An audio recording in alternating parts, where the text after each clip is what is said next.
What's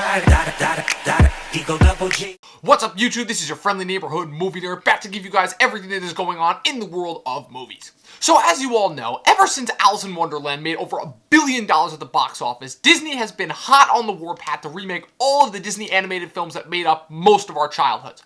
Ever since then, they've remade Sleeping Beauty as Maleficent to capitalize on the Frozen trend, and then went back to simple, straight remakes such as Cinderella, The Jungle Book, and Pete's Dragon, with some of them being more successful than others. The next one in the spreadsheet was guaranteed to be a hit, however, because it literally is a tale as old as time. But was this one any good? Let's find out in my official review for the 2017 live-action remake of Beauty and the Beast.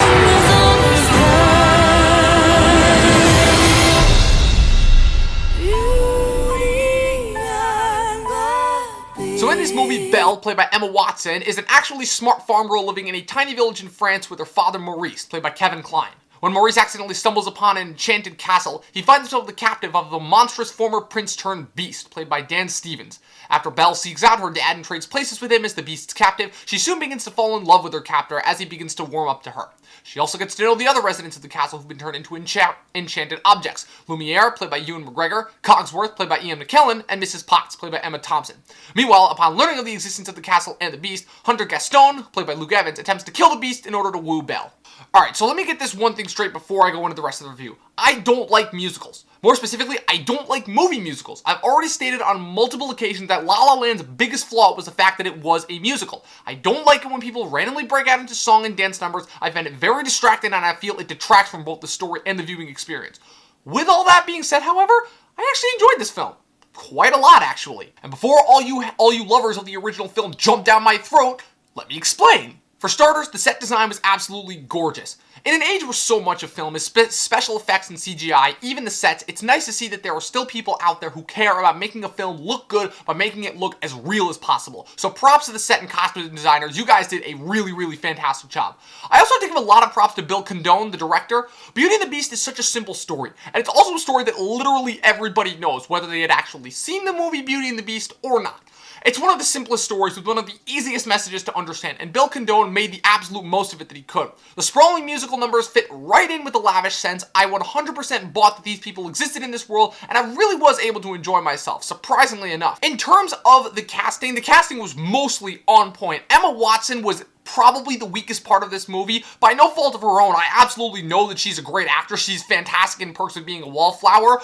The problem is that the character of Belle, I don't find, is one of the most strongly written heroines. Like, she's smart and she's capable enough, but she doesn't exactly measure up to 21st century standards of modern day heroines. So that might be why I didn't enjoy the writing of her character as much. It also doesn't help the fact that they auto-tune the shit out of her singing, because man, Emma Watson cannot sing. I really did enjoy the Beast in this movie. Dan Stevens, I thought, was absolutely fantastic. See, my biggest problem with the 91 animated film is the fact that I feel that since the Beast is given so little character development, the relationship between him and Belle feels very one-sided and forced, playing much more into the Stockholm Syndrome feel that people have attributed to this story.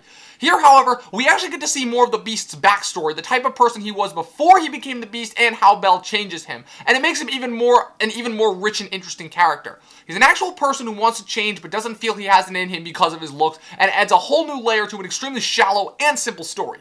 It also helped that they got Dan Stevens to play the part. I never saw a single episode of Downton Abbey, but after watching this movie, I can absolutely understand why so many people were angry and checked out after he left the show. He's also great on Legion. I would definitely recommend watching that. As for the other supporting players, I thought they knocked it out of the park with all of them. For the household objects, Ewan McGregor, Ian McKellen, Emma Thompson, Gugu Mbatha-Raw, Audra McDonald, and Stanley Tucci were all fantastic and fit into their respective roles perfectly. I said going into the film, Ewan McGregor was probably going to be the best part about this movie, and what do you know, I was right. But I ended up liking the other characters a whole lot more than I thought. The chemistry is on point, and they never fell once, at least I thought, into the classic dumb Disney sidekick stereotype that has been so well established in the century that Disney has been around for. As for the villain, Luke Evans and Josh Gad are both incredible in the parts of Gaston and LeFou. Evans is just the right amount of brash, cocky, and headstrong, and Josh Gad plays LeFou with just the right amount of homosexuality to him, but never to an amount where it gets annoying to watch. Which, as you guys know, whenever you see Josh Gad in anything, it's really easy for him to get into that annoying cliche, and I'm really glad he doesn't do that in this movie. But the thing that I feel that this film does the best is it takes such a simple story with even simpler characters and gives it another layer, adding character development where it's sorely needed, righting some of the wrongs that I feel were in the animated film, because I'm one of the few people that does not think that that animated film is a perfect movie, in order to give it more of a real feeling to it. But at the same time, it never loses track of what it really is. It's this massive, sprawling fairy tale with just the right amount of light and darkness mixed together. I have to say, The Jungle Book got me going, and Beauty and the Beast is continuing me on that track of accepting the mass amount of live-action remakes we're gonna get. And I know people are gonna complain that this movie had nothing to add to it, that this movie was a shot-for-shot remake of the original, but guess what? Honestly, I'm okay with that. I really don't have a problem with that. So much so that I'm actually kind of looking forward now to the live-action Mulan, Aladdin, and Lion King, as well as the Mary Poppins sequel. You did it again, Disney. I'm giving this movie 7 out of 10 stars. When it comes to Disney movies that people not only really enjoy but find perfect and find that a live-action adaptation won't be able to add anything new to it, you either have to go big or go home, and this movie did that in spades, so I was really able to enjoy it. Well, that is it. That is my official review for the live-action Beauty and the Beast. Tell me what you guys thought of it in the comments below. Am I crazy? I probably am. Make sure you also click that like button and that subscribe button. Head over to the Twitter. Follow me there at Movie Nerd Review. Also check out the website, movienerdreviews.com. That is it. I will see you guys next time.